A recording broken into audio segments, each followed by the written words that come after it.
ang mga kwento ng pag-ibig, kwento ng buhay at kwento ng pag-asa dito sa Barangay Love Stories. Love Stories. May mga bagay sa mundo na parang pangkaraniwan lamang sa atin. Pero sa iba ay may malalim itong kahulugan at may nakaukit na nakaraan. Masaya man o malungkot. Minsan ang kalungkutan at takot ay nagbibigay phobia sa isang tao na minsan ay hindi natin maintindihan kung bakit gano'n na lamang ang takot niya. Maaaring natutuwa ka habang kumakain ng hotdog pero minsan ay ang iba dyan sa atin na bawat kagat ng hotdog ay luha ang naibibigay nito dahil sa isang malungkot na alaala. Dear Papa Dudut, sa lahat ng mga nangyari sa buhay ko, sa hirap man o sa ginhawa, ay nagpapasalamat pa rin ako dahil mas nakita ko kung ano at sino ang dapat kong pahalagahan sa buhay. Matanda na ako, Papa Dudut. 66 years old na ako. Ako nga po pala si Rhea. Dito ako ngayon nakatira sa Mandaluyong City.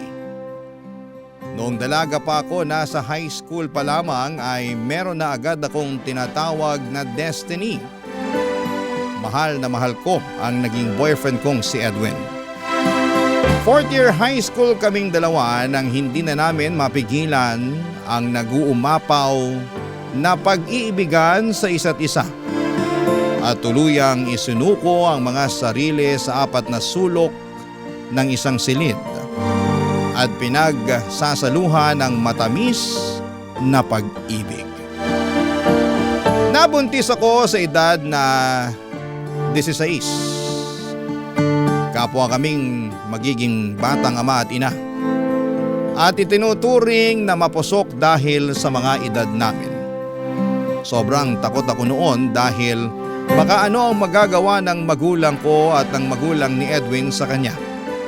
Ngunit hindi ako takot sa kakahantungan naming dalawa ni Edwin dahil alam ko sa sarili ko na mahal namin ang isa't isa.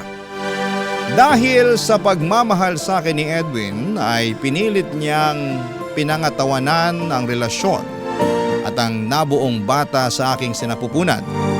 Kaya naman nagsama kaming dalawa at nanirahan sa nakakatanda nitong kapatid na medyo nakakaangat sa buhay. At dito nagsimula ang isang yugto sa buhay ko na hanggang ngayon ay parang bangungot na parating dumadalaw tuwing ako'y nag-iisa. At naaalala ang mga unang taon na nagsama kaming dalawa ni Edwin sa bahay ng Ate Edma niya at ang masamang pagtrato niya sa akin.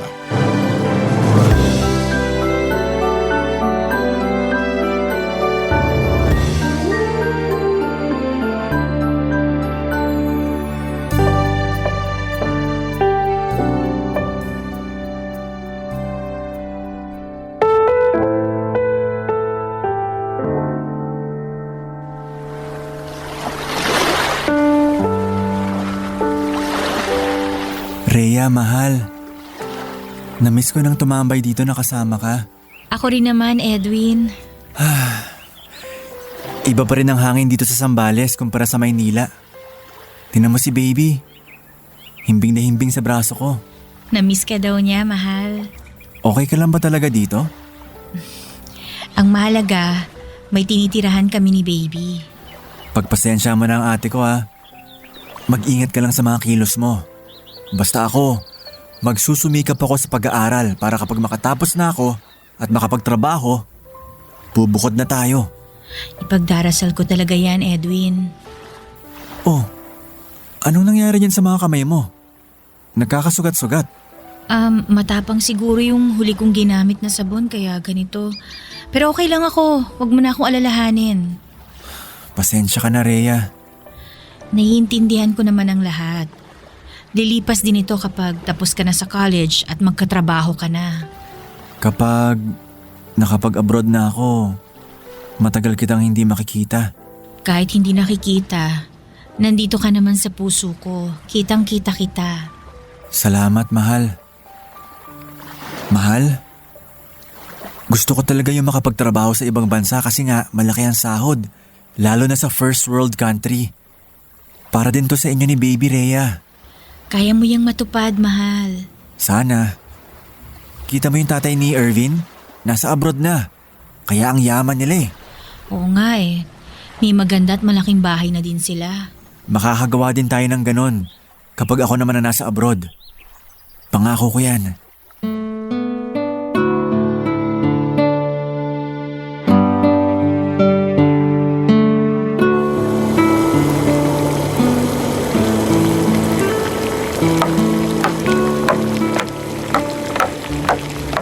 Rhea, bakit hindi mo pa nilaban yung pinapalaba ko sa mga kurtina? Ate Edma, masakit pa kasi yung sugat ko sa kamay eh. Nahihirapan nga pati ako sa pagluluto. Wala akong pakialam. Trabaho mo yan dahil nakikitira ka at kumakain dito sa bahay. Ate, baka sa susunod na linggo ko na lang labhan yung mga yan ha. Yung pagmagaling na tong mga sugat ko. Alam mo, ang dami-dami mong reklamo. Ano na naman bang sinasabi mo sa kapatid ko nung umuwi siya dito?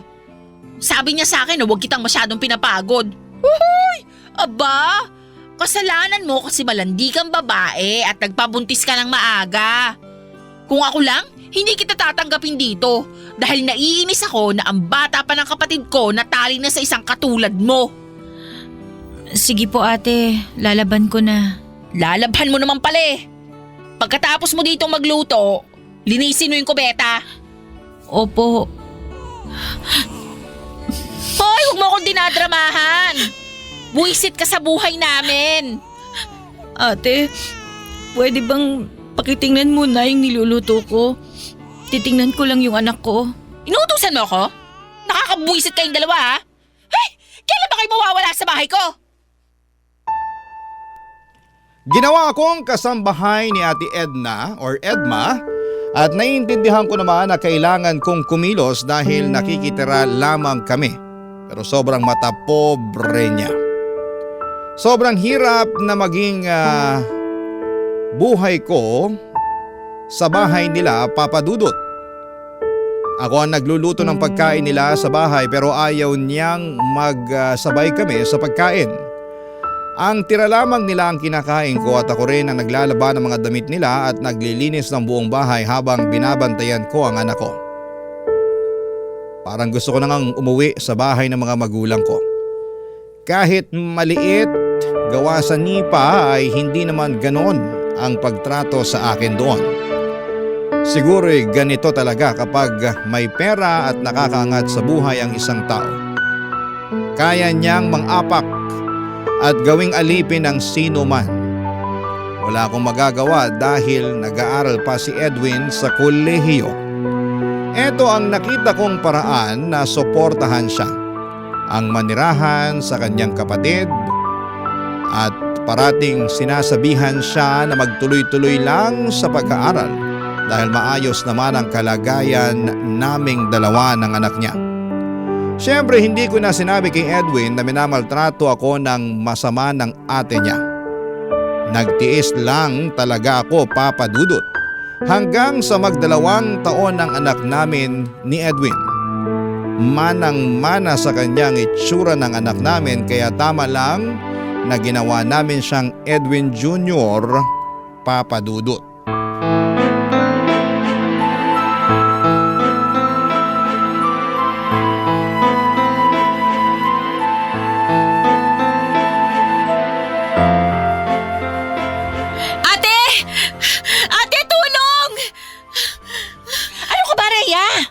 Gabi na natutulog yung tao.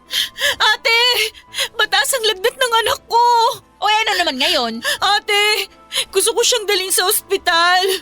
May pera ka ba? Gastos lang yan. Ate naman, natatakot ako para sa anak ko. Hindi mo siguro binabantayan ng mabuti ang anak mo. Ate, tulungan mo ako. Ate, sige na naman dali na natin yung anak ko sa ospital. Ate! Huwag mo nga ako idamay dyan sa kapabayaan mo. Pumunta ka ng ospital kung gusto mo, wala akong matutulong sa'yo. Wala akong pera, Rhea. Tiniis ko lahat, ate. Tiniis ko na gawin ninyo akong parang katulong dito. Mas mabuti pa nga sigurong naging katulong na lang ako sa ibang bahay. At least kahit paano meron akong sahod. Hoy, wag mo akong pagsasalitaan ng ganyan, ha? Humihingi nga ako ng tulong sa inyo, ate. Hindi na para sa akin, kundi para sa anak ko. Para sa pamangkin mo. Bakit ba ang sama-sama ng trato niyo sa akin? Sa amin ang anak ko. Ano ang pinagmamalaki mo, ha? Lumayas ka! Dali mo yung anak mo sa ospital mag-isa mo. Dadaling ko itong anak ko sa ospital. Sa oras na may mangyaring masama sa anak ko, hindi ko makakalimutan ang gabing to. Sinusumpa ko magbabayad kayo sa ginawa niyo sa akin.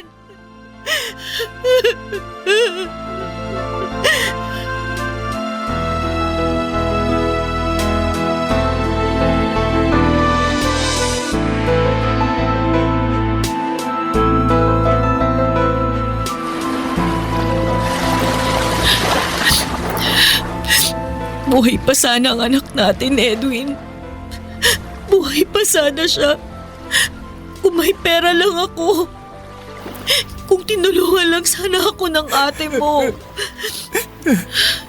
Sobrang inis ko sa kanila. Walang mga puso. Bakit ngayon mo lang sinabi sa akin na ganyan na pala katindi ang pagmamalupit nila sa'yo? Mahal. Pati anak natin. Mga walang puso. Malapit na ako matapos, mahal. Doon ka na lang muna sa mama mo. Huwag ka mag-alala. Gagawa tayo ng bahay kapag nakapag-abroad na ako. Pangako ko yan. Pangako ko na hindi na mararanasan na magiging anak natin ang dinanas ng kuya nila. Yan din ang gusto kong mangyari, Edwin. Ang hindi danasin ang sinapit namin sa bahay ng ate Edma. Tuwing tinitingnan ko ang bahay, tuwing nakikita ko yung mukha niya, naiinis ako. Sumasakit yung dibdib ko. Nagngingit-ngit ako sa galit. Pero wala rin namang magagawa ang galit ko dahil wala na ang anak natin eh. Ituring na lang natin na isang mahabang bagyo ang nangyari sa atin. Ngayon, nagsisimula nang huminto ang bagyo. Makikita rin natin na wala nang alon pa ang gugulo sa ating buhay. Makakarating tayo sa mga pangarap natin. Pangako, magsusumikap ako ng husto, Rhea. Salamat, Edwin. Salamat, mahal ko. Naniniwala ako sa pangako mo.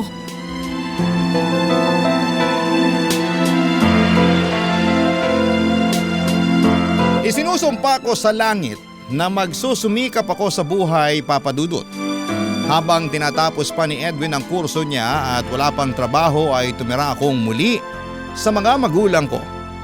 Sana ay ginawa ko na ito noon pa. Tinis ko lang talaga ang lahat. Akala ko ay magbubunga ng maganda ang pagtitiis ko pero wala naman.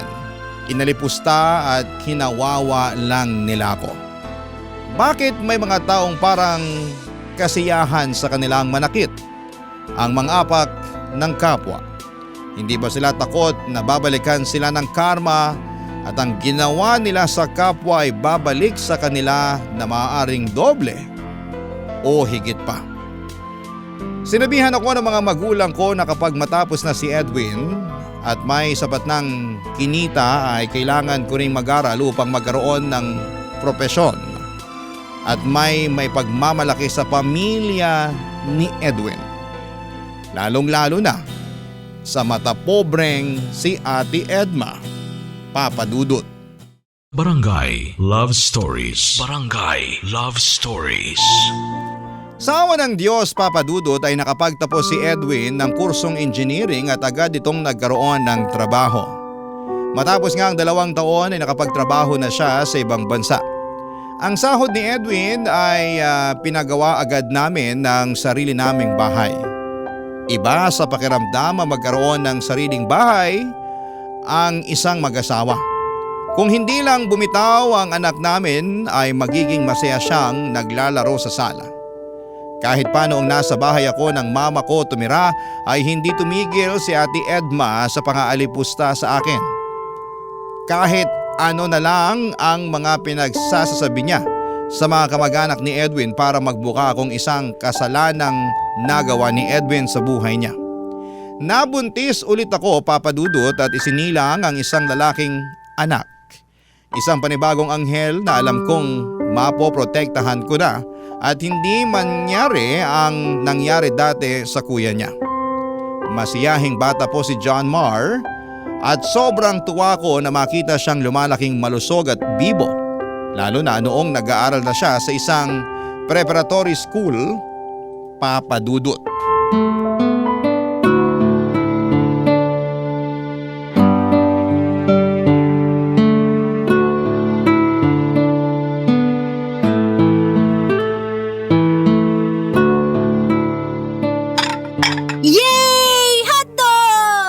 Gustong-gusto mo talaga ang hotdog, anak, ha? Opo, ang sarap kasi, Mama. Alam mo ba dati, gustong-gusto rin ng Kuya Junior mo ang hotdog. Talaga, Mama? Oo. Sino ang malakas kumain sa aming dalawa ng hotdog, Mama? Siyempre, ikaw, anak. Umiiyak ka ba, Mama? Ay, hindi. Ano lang, napuwing lang si Mama. Huwag mong kusitin mata mo, Mama. Yan ang sabi mo sa akin. Oo, tama ka. Bakit pala namatay si Kuya? Kinuha na siya ng anghel. Sayang, hindi ko siya nakalaro. Pero pareho kami ng paborito. Noon, anak, iniiyakan talaga ng kuya mo ang hotdog dahil gustong-gusto niyang kumain. Kaso wala akong pera noon. Wala akong pambili kaya hanggang tingin lang ang Kuya Junior mo. Kawawa naman si Kuya. Nakita ko nga siya dati na tinitingnan ng mga pinsan niya na kumakain ng hotdog. Masakit sa puso ko. Parang dinudurog yung puso ko na makitang nagugutom yung kuya mo at gustong-gusto niyang kumain ng hotdog. Ma, salamat kasi nakakabili na kayo ng hotdog ngayon. Kaya nga dapat, Uubusin. tama. Kasi sabi mo, maraming ibang bata ang walang pagkain tulad dati ni Kuya Junior. Ma, I love you. Kayong dalawa ni Papa. Mahal ka din namin ng papa mo, anak.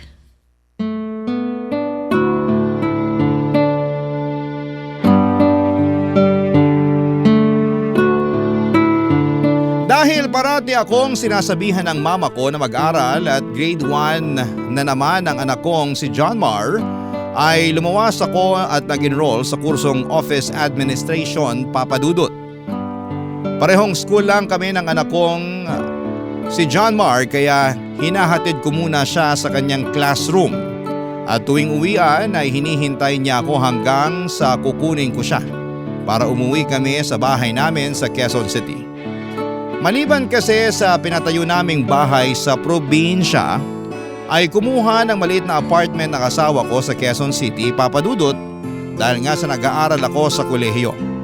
Iba pa rin talaga ang pagkatao ni Ate Edma, Papa Dudut. Matindi ang pagtutol niya sa pag-aaral ko. Magastos lang daw at kung ano-ano pang rason ang narinig ko mula sa kanya. Ang sabi naman ng asawa ko ay hayaan na ang ate niya at huwag na lamang pakinggan. Hanggang sa isang araw ay lumuwas ang Ate Edma at pinuntahan ako sa apartment.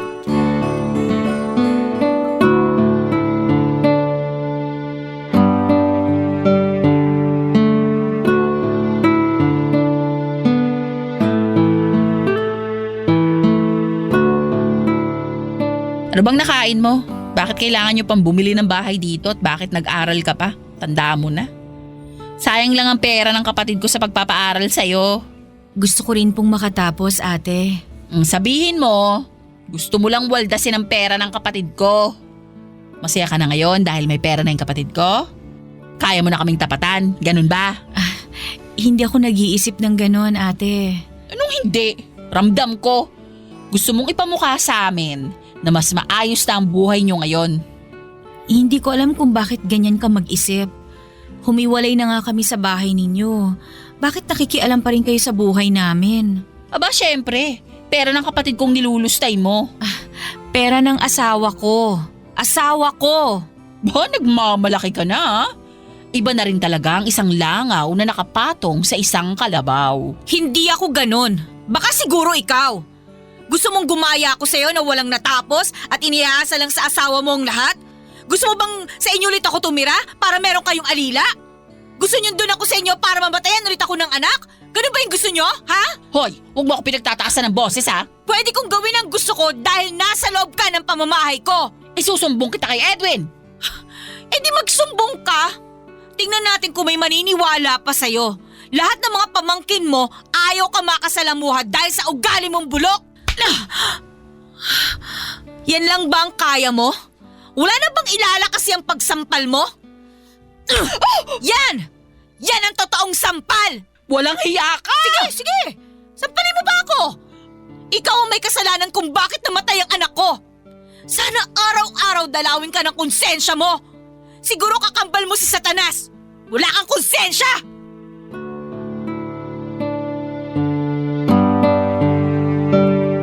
Lalong lumakas ang determinasyon kong makapagtapos sa kurso ko at makakuha ng trabaho at may maipagmalaki sa sarili, Papa Dudut. Gusto kong ipakita sa kanila na ang dating inaapi ay hindi na nila pwede pang apihin. Nang umuwi si Edwin ay sinabi ko ang lahat ng mga nangyari tungkol kay Ate Edma.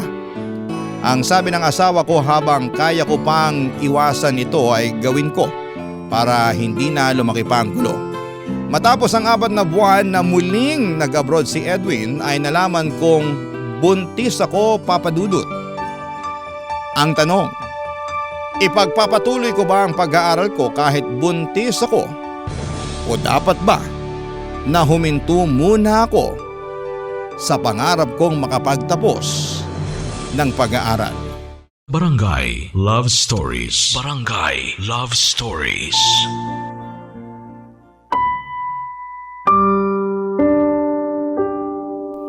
Kahit nabuntis ako ay ipinagpatuloy ko pa rin ang pag-aaral. Mabuti naman at may pamangkin ako at ni Edwin ang tumira sa bahay at pinapaaral din namin dahil naniniwala ako at si Edwin na ang tanging makapagsasalba sa kahirapan dito sa Pilipinas ay ang magkaroon ng kursong natapos.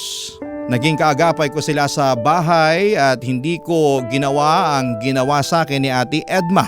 Lahat ng taong nakitira sa bahay ay trinato kong tao at pinapakain ko ng husto at tinatanong kung ano ang pangangailangan. Lalong-lalo na sa pinansyal na aspeto at maging sa kanilang health dahil may phobia na ako simula nang mawala ang panganay ko, Papa Dudut. Para sa akin ay magiging mabuti ang buhay ng isang tao kapag nakapagtapos ito. Kaya nang dumating ang oras na nakapagtapos ako sa kolehiyo ay sobrang saya ko. Inialay ko ang diploma ko sa panganay kong nasa langit na, Papa Dudut.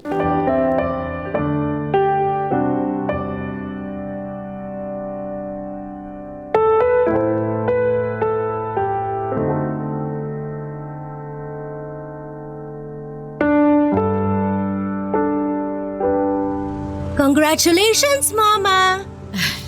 Thank you, anak. I'm proud of you, Mama! Ayokong maiyak, anak. Pero pinapaiyak mo naman ako eh. Pero iyak to dahil natutuwa ako, ha.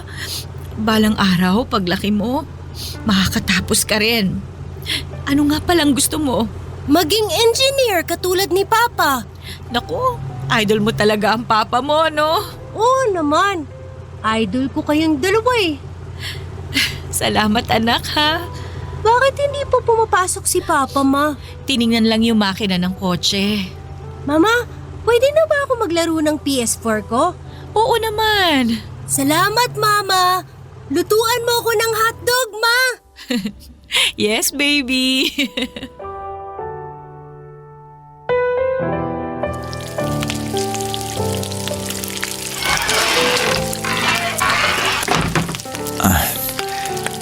Papatinan ko na lang bukas yung kotse sa talyer.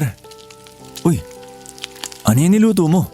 Naku, ayan, nag-request ang baby natin ng hotdog. Mabuti naman at okay ka na, Han. Hindi tulad noon.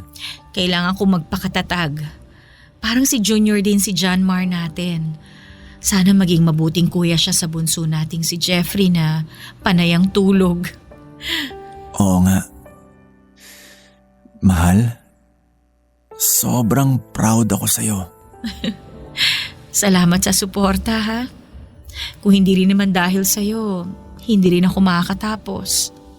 Pinaghirapan mo yung diploma mo. Salamat sa lahat, Edwin. Ikaw pa. Mahal. Umuwi tayo ng probinsya bukas. O sige.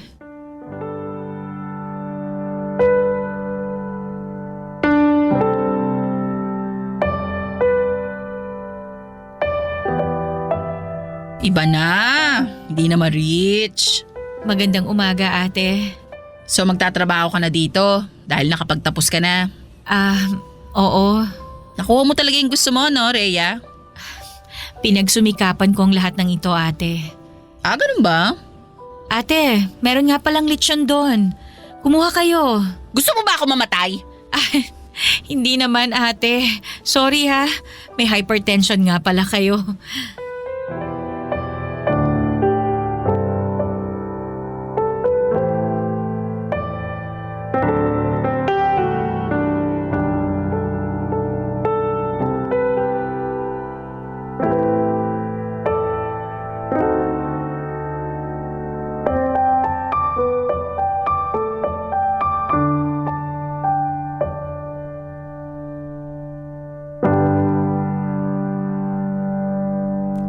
Papadudot na habang kaya ko pa ay hindi ko talaga pinatulan si Ate Edma. Mahirap na makipagpalitan pa ng masamang salita sa kanya dahil wala rin namang patutunguhan ng lahat. Kahit na hindi mabuti ang pagtrato niya sa akin ay nirerespeto ko pa rin siya bilang kapatid ng asawa ko. Naging mas angat ang buhay namin kumpara sa kanila ni Ate Edma. Nakakuha ko ng trabaho at si Edwin naman ay patuloy pa rin sa kanyang pagiging engineer sa abroad. Nawala naman ang trabaho ang asawa ni Ate Edma kaya gumawa na lamang sila ng maliit na tindahan para pagkakitaan nila. Maraming nagsasabi na karma sa kanyang nangyari dahil ramdam na ramdam ko na naghihirap na sila. Naging pasaway ang kanilang anak at parati itong laman ng inuman. Kaya isang araw ay nagkaroon ito ng malubhang sakit at isinugod pa sa ospital. Lumapit sa akin si Ate Edma.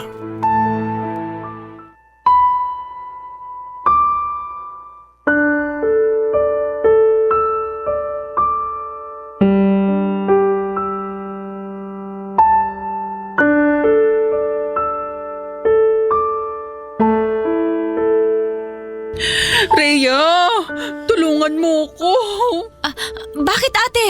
Ano ba nangyari? Ate! Si Rodel, yung anak ko ay sinugod sa ospital.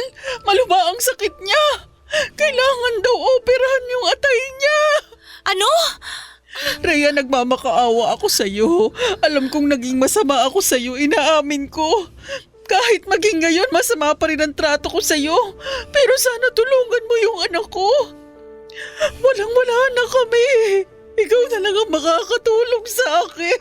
Ate, hindi ko makakalimutan nung gabing kumatok ako sa inyo.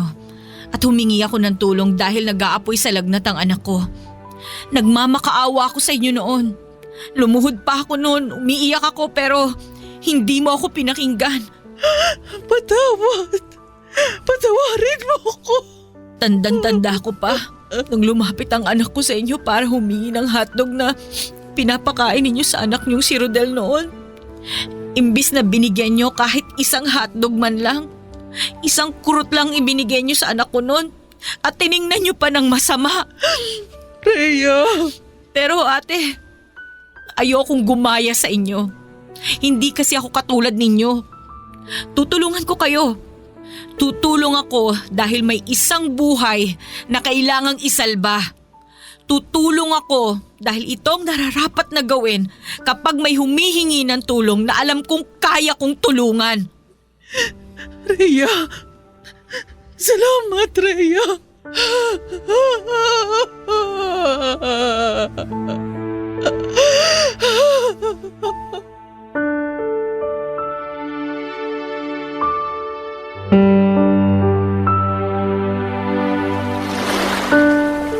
Isang taon na lang, Ma.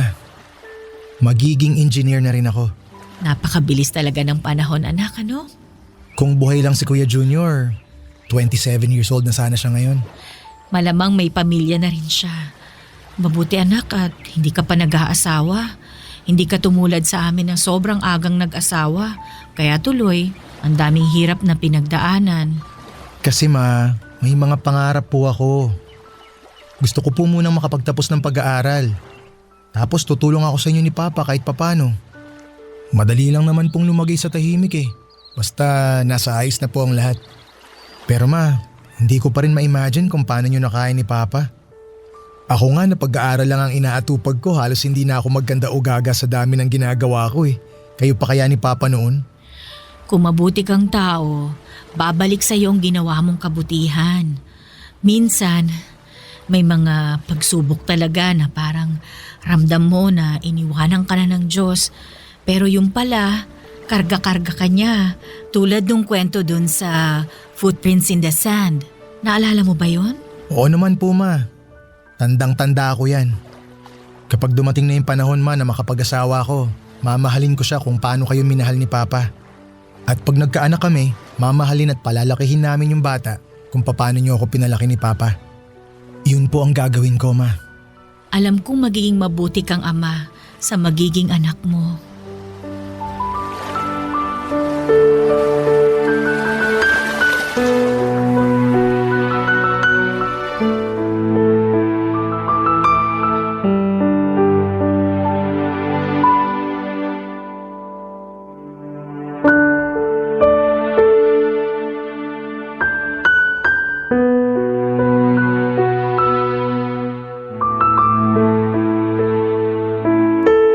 Papadudod sumunod sa yapak ng kanilang ama ang dalawa kong anak na si John Mar at Jeffrey. Ayaw sana ng papa nilang si Edwin pero wala rin po itong magawa dahil gusto ng dalawa kong maging engineer. Pareho kami ng asawa ko na retired na at nandito kami nakatira sa bahay namin sa Mandaluyong malapit sa bahay ng bunso ko. Masaya ako sa naging buhay ko ngayon, Papa Dudut. Ang hinihiling ko at ipinagpapanalangin ko ay gabayan parati ang dalawa kong anak na wala na sanang masamang mangyari sa kanila. Ang anak naman ni Ate Edma ay bumuti na rin ang kalagayan. Isa na ngayong businessman at siyang nag-aalaga sa mga magulang niya. Tuwing nakikita kami ni Edma ay parati pa rin siyang humihingi ng tawad sa nagawa niya at nagpapasalamat sa tulong na nagawa ko sa kanya. Tuwing naaalala ko ang anak kong si Junior, Papa Dudut, ay parang muling nabubuhay ang sugat sa puso ko.